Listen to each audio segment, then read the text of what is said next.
Yeah. So, yeah, you guys have quite a project there. Am I saying your name right, Eyal? Yes, Eyal. Eyal. All right, great. Yeah. Well, how you doing out there? You're in. Are you where? Where do you live? In Israel. Okay. Yeah, I'd love to get into your guys' project and just basically what we do is talk about what makes good block producers, the current state of the EOS block producing system, and what sets you guys apart. And you guys have an amazing project. I really like the infrastructure stuff. So I'd like to just talk about all that. I know you've been going blockchain wild the last probably couple years or so, haven't you? So, I've been, in fact, just celebrated my, 7th anniversary to kind of getting completely hooked by Bitcoin. Nice. So it's been 7 years since I've been like completely amazed when I saw it the first time. And it's not because I'm like some kind of oracle or anything. Really, it's I think that the level someone get excited about any technology has to do with its background. So my background was with user-generated content, like MetaCafe. That was my previous company. When I saw Bitcoin, I saw user-generated currency, and the first one to be successful at that, because it was decentralized. And I actually was also kind of had a lot of background with decentralized protocol, file sharing protocol to be specific. And so I figured out, I realized the power of decentralized protocols. I think that anyone that followed closely the entire drama of Napster and then Kazaa and then eDonkey and then BitTorrent, learn to appreciate decentralized protocol and their censorship resistance. And I think that, when I saw Bitcoin, because I had this background, I got really, really excited. That was back in 2011. And I've been, spending my time on that, in that space ever since. Yeah, I mean, that's cool. How'd you first find it? It was like a video channel / podcast / blog on YouTube by someone called James Corbett. Let me close the door.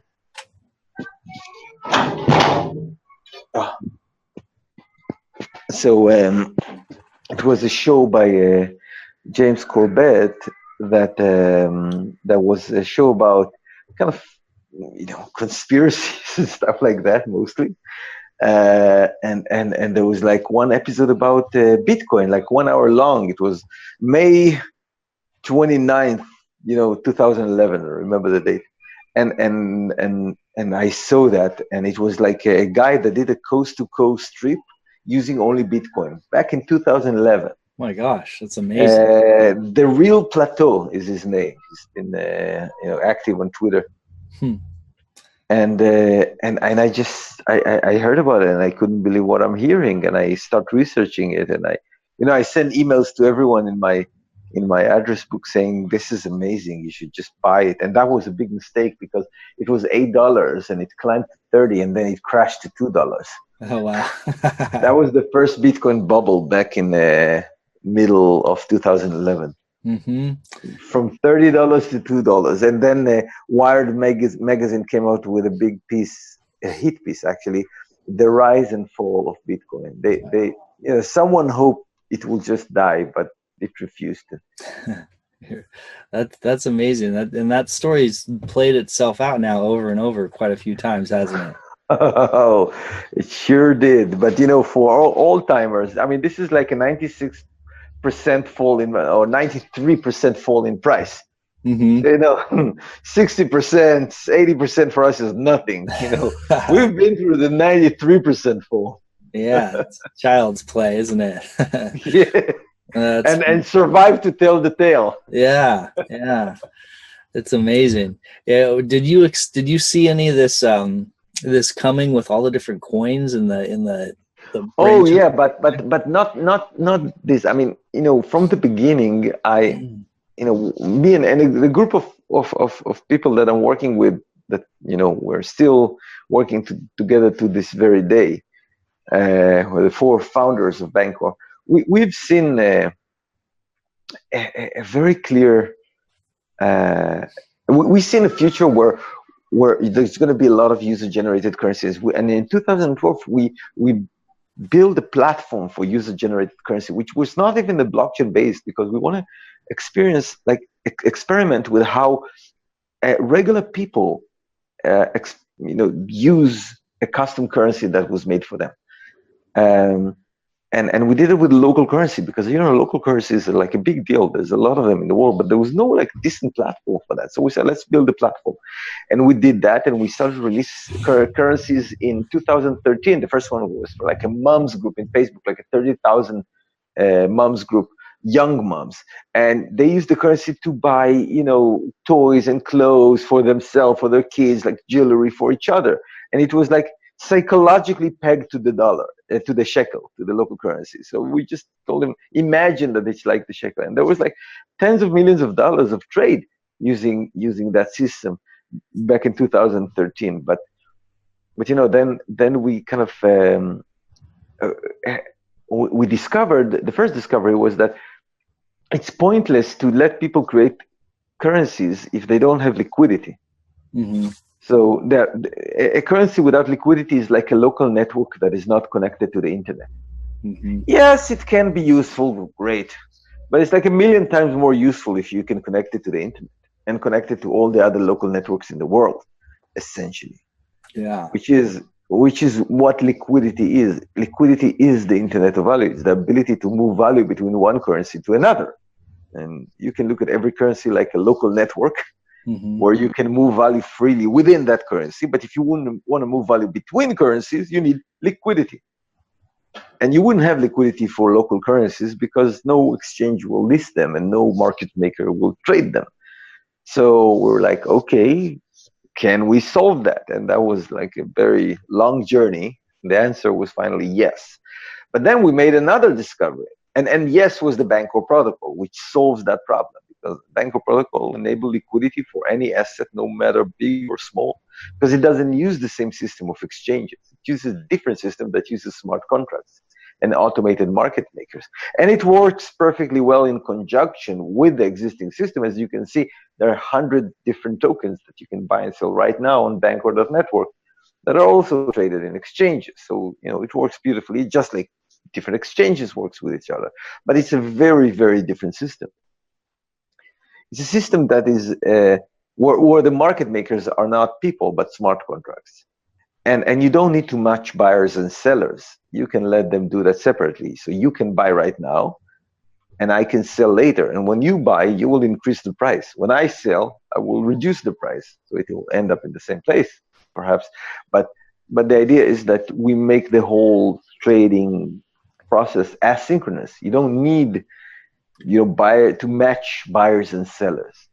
You're using some smart contracts and liquidity pool in order to allow to simply convert from any token to any token. And anytime you do that, you affect the price in which the next one will be able to convert. So that's a different kind of price discovery. And that price discovery model, it seems it's beautiful because it's straightforward and it's simple. It's almost like it's less complicated than the price discovery model we have now. And you've enabled that through smart contracts. And then this also bigger picture idea of decentralizing things. You've decentralized another middleman that people didn't notice was necessarily such a middleman with the market makers. So exactly. Bancor's a really cool product. Yeah. Exactly. But we were wrong, because we thought that the first blooming of user-generated currencies will be local currency. But we turned out to be wrong for the better. We're happy to be wrong. That the first use case of user-generated currencies is to create online decentralized economies like Ethereum. Mm-hmm. And many of the tokens are essentially online economies that are decentralized, which is another type of, I would say, entity. Like, you can have an individual, you can have a company, and you can have an economy. And just like a company is a group of individuals, an economy is a group of companies. Mm-hmm. Mm-hmm. That may be engaged with other economies. Many companies do engage with more than one economy, even in the old world. A company may use several different currencies because it is active in multiple economies. That's fine. But now you can do that on a user-generated economy, not just national economy. So that's a big, big revelation and a big idea that you can actually. So my prediction is that every network of people that share data and collaborate with each other, and you can think of million networks like that, like Amazon and Google and Facebook. Every network of people collaborating and sharing data makes much more sense where the data is completely owned by the users themselves, because networks have a network effect. The network effect means the value of the network increases as the network grows exponentially. Now, the only difference is that when it's a centralized network, it's the central entity which suck most of the value that the network creates. But when it's a decentralized network, the end user benefits from that value, just like the internet. There's no one to suck the network effect of the internet. Just plain benefit of the user. No one to suck the network effect of the web. Just the end user. So, but definitely someone to take the value in Amazon and Google, Facebook, and all those companies, because they have proprietary database. And what is blockchain if not decentralized database? Essentially, what it is. Without that proprietary database, then they don't have the stronghold on those different networks, those different economies. So one of the big promises of blockchain, or one of the hopes of blockchain and these millions possibly decentralized economies and networks, is that it will make wealth more distributed around the world, and more where if someone's adding value, then they're going to be able to gain wealth from that and then make something for themselves. Do you think that is that the main power that you see with these millions of small economies, or what other angles do you see there?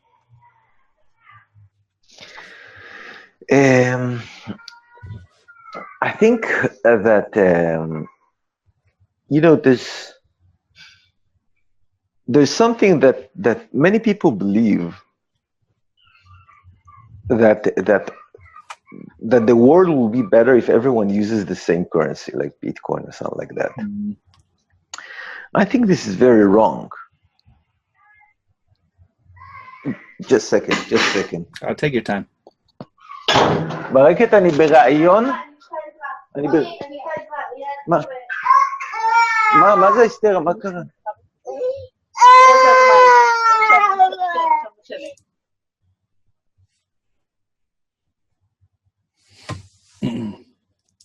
Eyal is from Bancor, and this has been a really interesting.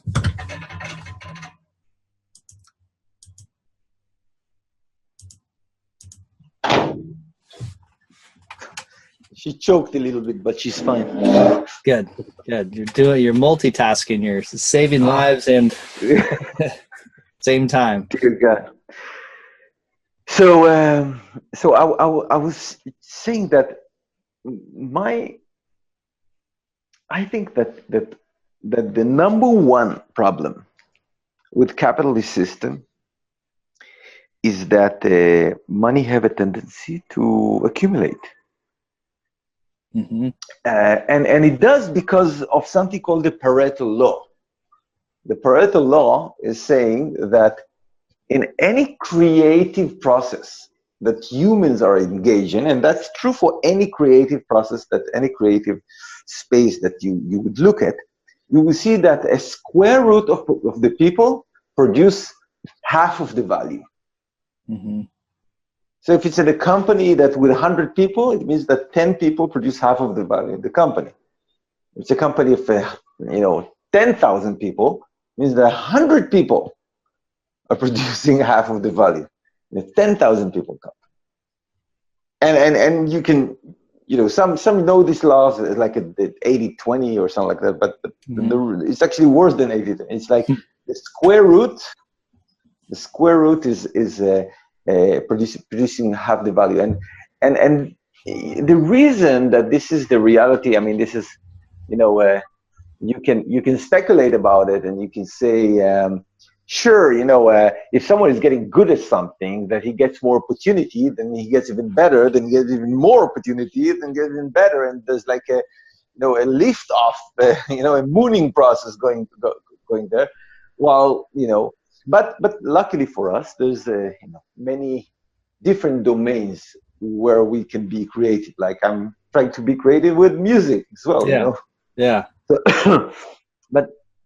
but because of the Pareto law, there's capitalist system. There's a tendency for the money to concentrate, and when it concentrates in, for example, in specific countries on the expense of other, or specific states on the expense of others, it's like it's drying out the economy, where you don't have a lot of money circulating. Mm-hmm. So, for example, you can think of Middle America versus the coast, or you can think of Greece versus the rest of Europe, because it was less of a problem when they had their own currency, but now when they use the euro, and they evidently import more than they export, so essentially they bleed euros every month. Mm-hmm. They just bleed euros. Now, if they had their own currency, and they would be importing more than they're exporting, that would balance itself out, because it would make importing increasingly more and more expensive as the currency devalues, and actually make exporting and tourism and stuff like that cheaper as the currency devalues. So you have like a balancing mechanism to preserve the local economy and keep it balanced versus the rest in terms of how much it takes and gives. But when they're using a global currency for all the euro nations, and they draw it off of euros, the economy just dies, because you have the same people, you have the same talents, you have the same resources, but you don't have the kind of blood. It's the same word in Hebrew for money and blood. Mm-hmm. It's very interesting, because both things are in circulation. You cannot think of many things that are in circulating, right? Yeah. and both things are like, they don't have a role on their own, but they make sure that everything collaborates with each other. And if you bleed to death, even if your organs are just fine, if you don't have enough blood, then you're gonna die. And both things, you want to have enough. You don't want to have too much pressure or too little. You don't want to have too much money or too little in the economy. So it's really a very interesting choice of words here. And when Greece was bleeding out, essentially, it has all this potential of trade that is internal, but that couldn't take place because people just didn't have the means to do that, which is ridiculous. And that's why there's actually a very strong balancing factor in having multiple currencies for different society. And it's also more just, because imagine that every city will have a currency. Mm-hmm. So it depends on how much the city thrives and how much people are doing like local efforts to make the city better and to make it more attractive to other people and have great produce. Then they're all rewarded as a collective because their currency appreciates. Because if a lot of people want what this city has to offer, then the city will be able to get a lot from the world in return, or from the rest of the country, in those cases. So the fact that you have your own currency that has a value which represent the demand for products and services that are produced by the community that uses that currency, actually an amazing feat. And you could claim that it was not efficient once because you had to change currencies all the time, and that's kind of inconvenient or so, but not in a digital world. That's not a problem at all, and not with Bancor. Bancor make it as seamless as it gets. You can just convert between currencies as you wish. So we don't see an entire world using a single currency. We actually think this is a very dangerous path. We do see a lot of communities where, wait, think about it, this, if a community gets corrupt, it can get forked. People can move. You create a governance mechanism that we couldn't even imagine. One can claim that this can provide an alternative to so many services that we get today from governments, that we're getting through a centralized and very highly inefficient body that primarily and understandably preserves its own existence, because this is the livelihood of the people that are, working there and making this government a real thing that represents it. So you can't expect increase of efficiency to a large extent. But if you think about it, blockchain could be the end of bureaucracy, and it will be the end of bureaucracy, just like the internet was the end of lack of communication, so to speak, or unreachable knowledge. It was the end of that. You can reach any knowledge, any archive, and any other person on earth, and the barrier is removed. And the same goes for bureaucracy. You don't need the existing cumbersome paper-based system of today that are based on technology from thousands of years ago. We have bleeding edge, cryptographic proofs and the internet. Just don't need the old system. Yeah, and the governments are almost you can look at them like a living organism, that they have this need to survive and control and keep power and as long as they can. And it's a continual process of taking more and more and more, because that's how they're naturally incentivized. And so with these cryptocurrencies and with all these coins you're talking about, we give this alternative where now we can pop out to the side and people can create value within their own communities, and that is going to be huge. I wanted to ask you if you think the Pareto effect that you talked about, if you think that also compounds over time, because if you consider that these the square root of the people is producing half of the value, but then once they produce half that value and they're rewarded for it, now let's just say they have more money, now they have less incentive to produce value, but they are also have more money to make money with, essentially. So at some point it seems like the Pareto's rule even gets worse, with people at the top not having that much incentive to produce great value. So I think that's very true. But the nice thing about it is that you can secede from any currency that you're not happy with, with how things are going. If you, for example, you can. I mean, we say that a lot at Bancor, that every currency is a community. Community is a currency. Currency is the same thing, because what is a currency? It's just a group of people that share the same means of account, or a means of exchange, and unit of accounts, and that's great. Communities are good. You can do amazing stuff with this kind of collaboration, but the thing is that you can fork a community. You can start your own. You can choose the choice of, this is an old concept from libertarianism of competing currencies. What is the purpose of competition? It's choice. Now you have a choice. So and it's a moral choice. How do you want to hold your capital? With which group? Mm-hmm. Which is the group in which you want to hold your future credit with? And why? And people now will be able to make that choice. They're already making those choices when they're moving their capital from US dollars to Bitcoin to Ethereum to EOS. Mm-hmm. Very different groups or to Zcash, very different groups with very different philosophy. And by doing that, they're actually tying their financial future with the future prospects of that particular group. And that's really empowering also, just from an individual point of view. I know that when I moved all my money out of US dollar into cryptocurrency and then started picking which ones I aligned with, there was this feeling of of control and freedom, and finally, Exactly. you know what, I have a choice now. And that's one of the, even though it seems small, that was like a huge liberating moment for me. And I'm sure that Exactly. you know, a lot of people feel that same way.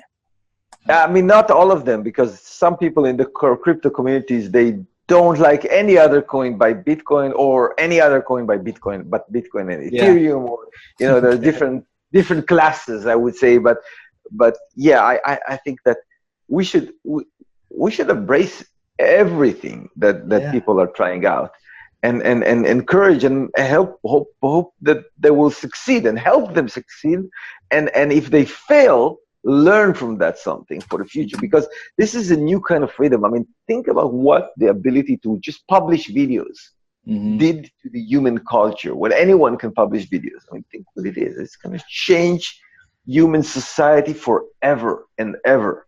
Yeah. And what would it do when anyone can issue a currency, which was not possible before and possible today?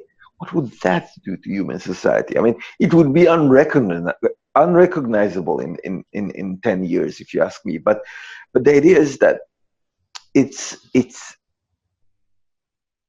a discovery process. I remember when user-generated videos were just starting, that you can actually see the discovery process. You can see, you know, those comedians trying to make funny videos and all those like special effects, you know, using their stuff and the format of the blog, and, you know, and speed cuts or whatever they call it. And you know, there was an entire culture formed around user-generated video, and it's still evolving to a large extent. And I think that, you know, we're seeing the same thing with user-generated currencies and user-generated tokens. We were seeing the exact same thing, and I think it's beautiful to see, and that, you know, when you allow anyone to create something, you essentially you push creativity to the edges. And whenever we do that with anything, it has magical, no less than magical, fabulous results. You know, just like the creativity that was encouraged by the internet itself, where everyone can create like a web service, or, you know, everyone can create like a website, everyone can be Facebook or WhatsApp or whatever, or many other services that are, I mean, and we see that with media, and we see that with now with economies, with currencies. I mean, I think it's absolutely astounding, and I don't think that we should be kind of envy or, you know, jealous, as they say, for a single currency or a specific solution. I think that this kind of you know, fundamentalism, you know, you can call it, is really out of place, and it's basically people speaking from their, you know, holding positions, hoping to see the entire world using their currency of choice, and being the early adopters of those, and being discouraged by anyone that suggests that people can use any other form of value that wouldn't promote their own richness, you know? But obviously they're not conscious of that at all. They do believe what they say. I have no doubt they're not. They don't have a hidden agenda or anything. But I just think it's funny to see how logic works in these kind of cases. Yeah, especially because the crypto community is still fairly small, and so to take this community that's already small doing one thing and then separate it in a few different ways as well, seems kind of crazy, you know, where to choose sides when we've already, you know, when it's already such a small community is not looking at the big picture. Yeah, it's you know, it's the first time in history that a specific set of lines of codes have a ticker, a price that goes up and down. And who can understand this ticker if not the engineers, that they can understand the code? But what engineers are not very trained with is being sensitive to this point where they're speaking from a position. You know, as a tech entrepreneur, I was not even familiar with the term to speak from a position. I didn't know about this phenomena at all, you know, because I was not ever investing in anything. I was just building logical, yeah. And you know, those those poor guys, they have no immune or not even a mentor that can tell them that they're speaking for a position. They just get more and more radical in their position of this is the only good thing, everything else is bollocks. I mean, it's just ridiculous at some points, but this is how it goes. So we have factions. That's the result of that. But you know what? At least it's interesting and it's challenging, and I'm always up for a good debate, because even though I need to deal with someone that thinks completely differently than I do, it really helps me define what do I think, what do I believe in. Sometimes you want to see the contrast in order to contrast picture, in order to kind of understand what you are better, what you believe in. So it's just part of the game. It's fine. Yeah, and it does. I mean, if you look at it, if you zoom out a little bit and you see these different teams promoting different things, it may drive some competition as well, because they want so bad for their coin to win, they're just going to go fight no matter. Yeah. That's not so bad. That's how nature thrives, right? This is how it all works. So let people try stuff, let them succeed, let them fail. It's all good. It's all good. So that system of this choosing teams almost makes us a little bit anti-fragile, because people are trying to make sure that they're propping themselves up as hard as possible.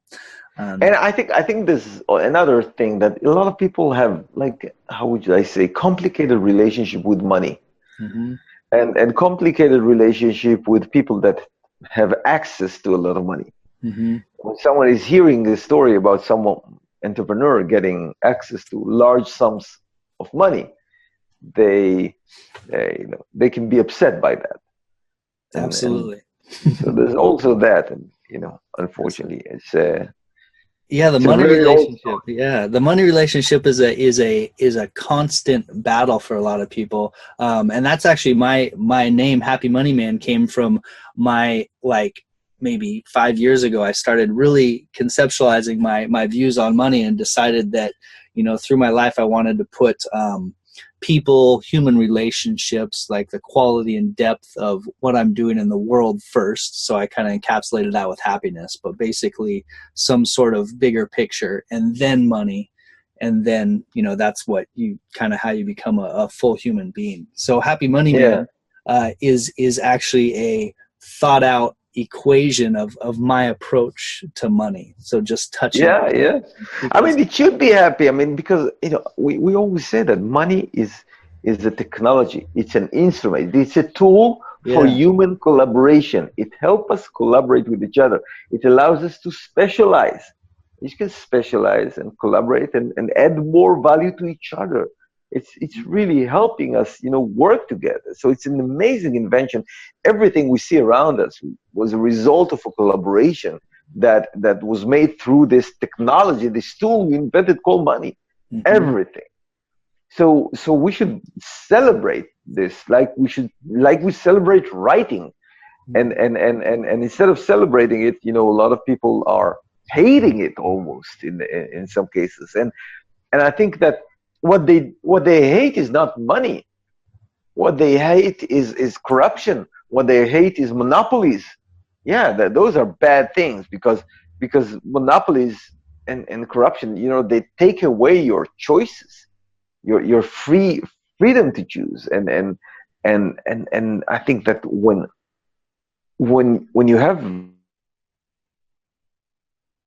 a system that allows you to choose your money, then you can really get to the place that you have very, very efficient market, and where you really live in a free market, because it's not a free market if you have a monopoly of a single currency, but it is a free market if you can choose your currency. Then it's really a free market. Yeah. I love the idea that you brought up earlier of money and blood being the same word, because when you think of it in that way, with a monopoly, or someone that is basically putting like a stranglehold on the flow of your blood, and it's literally like slowing your life flow down. And so if you have you have that ability to take that off your throat and then go into a community where you're your blood pumps freely and you feel creative and that's a great analogy. I love that. Thanks. Yeah, so it's and the funniest thing that if in a perfect market, in a perfectly free market, greed equals philanthropy. Mm-hmm. Because just imagine that we live in an island and we're like 1,000 people and we all use the currency to trade and we all know each other, so it's very, very efficient market, right? Yeah. And let's say that I want to start accumulate money because I'm greedy.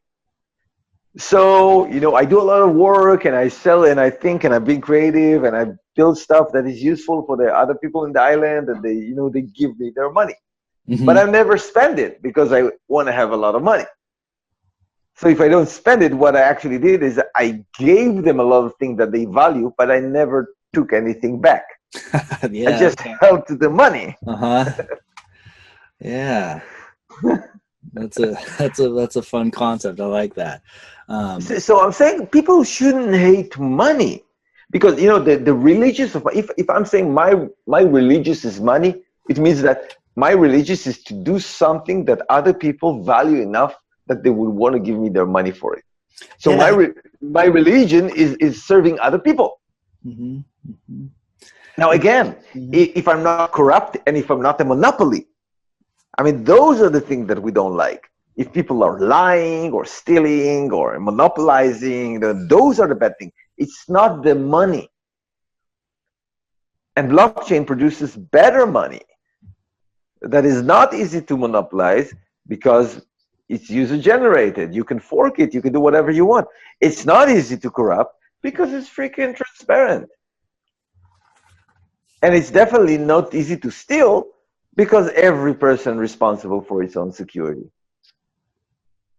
So blockchain addresses the issues that people have with money because the issues are not with money itself. It's with those, with corruption and with monopoly and with the...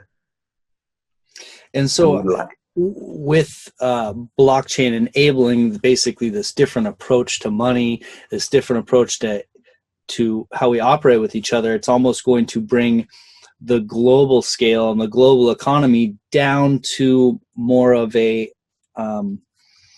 economy that you're saying, like the 1,000 people on the island. It's going to be that type of economies, but globally.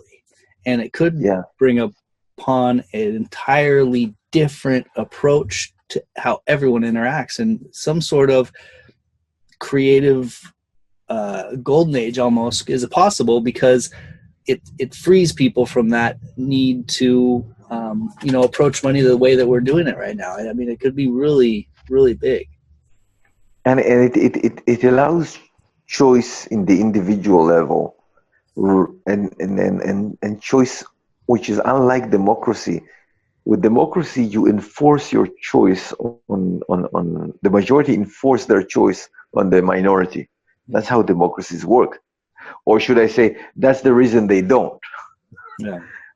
And when you apply your moral values with choosing which economies you want to participate in, which communities you want to take part of, you want to be engaged with, you want to tie your future with, you want to collaborate with, then it's an individual choice. And you're not forcing anyone else to be like you. And maybe that community has a different education system. And maybe that community have a different taxation or a different retirement systems or a different other set of civil services. And you make that choice for yourself, not for other people. I think that, there's a lot of potential freedom that can be unleashed if we smart enough to use those technologies in a good way, just like the internet did with information. But the internet is a tool that allows us to pass knowledge and insight to each other, and did an amazing thing. It's elevated the conscious level of the entire human race in ways that were unimaginable. Mm-hmm. But the revolution of the internet of value, so to speak, It's not about how we communicate and transfer information between ourselves. It's about how we collaborate with each other, how we work together. There's a difference between talking and collaborating, building something together. Like the difference between being a couple or building a family. It's like the difference between talking to your friends and starting a business together. It's a very different state, because here you're creating something, you're collaborating for changes that would actually materialize for stuff that matter, because it materials as matter. It has an effect in the material world. Those kinds of collaboration, and again, everything we see around us is this form of collaboration. And if we make that as free as we made communication through the internet, then we should expect really, really great things, and an interesting decade to come upon us. Yeah, to say the least. So how do you see that possible transition happening? Because I was saying earlier about governments being this type of a living thing, this living entity who will fight for their own survival. Now, when there's this general shift that will naturally be, taking away from the survival of those type of governments, how do you see them reacting? How do you see that interaction and that transition? So, we can look at the model of bodies that were also pretty powerful in the world, and that's all the major communication and media companies in the world pre-internet. They're all heavily affected by the internet. But what did they do? They transformed and adapted, and they leveraged it. And they created new industries and new opportunities. Now, obviously, all of a sudden, some business models were more challenged than the others, but that's also happened to taxis with Ubers, and it's all over the place. But that's just the nature of the world. Things are changing. If you were like building printing press devices, maybe you should think of a career change. But the reality is that those technology increase the efficiency of our conduct by such a margin that it's really up to us to learn how to make use of that. Instead of having so many bureaucrats, why don't we have more teachers, more people that help young people with their math when they need it? Why can't we have that? That's a higher priority. That's a good thing to do if we don't need people just sitting in offices and signing papers and moving processes manually. And or lawyers. Maybe lawyers can do other things that are less confrontational, so to speak.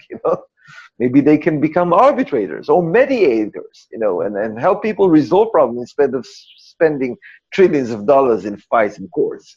Maybe they can do that. So there's so many things that we can do better, and so many opportunities. And I think that just like we saw with the internet, people will take the opportunities. People will adapt. People will be creative when they give them the option to do so. And those who are the best creative people, they thrive and they have their ideas spread around and catch like fire. And there's no reason that would stop happening with the blockchain technology. On the contrary, there's so much opportunity opening up to decentralize every centralized network.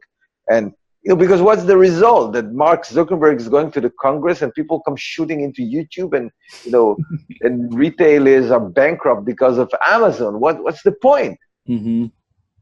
Let it be economies where anyone can take part and compete, but take part and thrive with its success, just like we thrive from the success of cryptocurrencies in general, because we were part of this economy and it grew. We help it grow. So I think we'll see the states as well as the big corporation. They have no choice but to adapt, because we're not North Korea. They cannot just do stuff against the people. Yeah. Not with the world that connected with the internet. just No. not gonna work. You can maybe pull that shit 20 years ago, not today. Mm-hmm. So they'll have to go with it, I think. Yeah, I agree with you, and I think that you're right. And again, going back to the analogy of it being a living thing, I mean, living things, the government's it being a living thing. Living things adapt to survive. You know, they don't just stay in one spot. So I see that adaptation, and then it makes me think of when you mentioned bureaucrats. My guess would be that the majority of them would love to have a different job where they're adding some sort of value and there's some sort of other avenue for what they do that's far more fulfilling and would add to the world. And that's what the blockchain is going to open up. And what's going to happen is they'll start leaking out. The best of them will start leaking out into these new industries, living great lives, and they'll pull people with them, and it'll slowly just kind of meld over there. So, yeah, I think that's a good take. I do. That's interesting. Wow. Well, that's really cool. Well, as far as EOS goes, how do you see EOS's development, like in the launch so far, and in the integration with the block producers and how everything's going so far? What are your thoughts on that? So I think it's a fascinating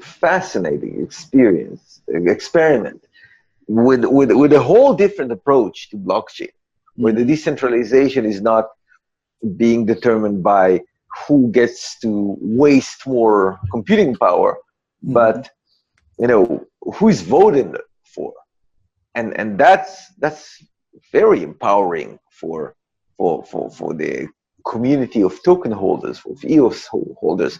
And I used this analogy before. This is like, you saw the movie The Dark Knight, I suppose, and you remember the experiment that Joker did with the two sheeps at the end, which was essentially an experiment to test the true nature of humans. It was a test for their own fear and I would say egoism, however you want to look at it, and I think that EOS to a large extent is this kind of experiment where it's only a question of the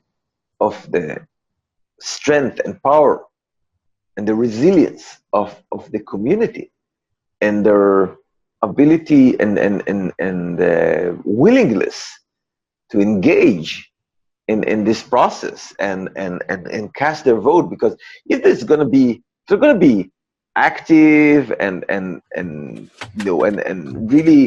really pay attention and make the right choices when they vote for block producers, it's going to be an amazing blockchain.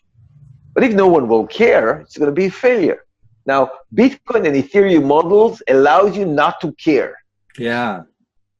It allows you not to care. And there's a lot of disadvantage for that. For example, if you lost money, you lost it forever. You cannot fix a smart contract. You have a smart contract bug, you need to fork, like the DAO. There's a lot of disadvantage of having like a system which is completely deprived of any moral choices, if you will, purely technocratic, and EOS present a different approach. And I think that the DAO was in a way a failure of the basic approach of Bitcoin and Ethereum, because it shows you that the majority of people would want to take action if someone is stealing their money, even if it means forking the freaking blockchain, they will do it. So it's almost, history shows that this is the approach favorable by 90% of people. There's only like 10% of people represented in Ethereum Classic, if you trust this division, that really think that the code is the law and blockchain should be immutable, and that's the most important value in the world. Some people say, do not steal is a more important value. If someone is stealing for us, we will stand up against him. And that's, a different set of moral, I would say, belief, or a different moral priority. And I think that EOS is a very interesting experiment in that. It is just beginning. So far, it's okay.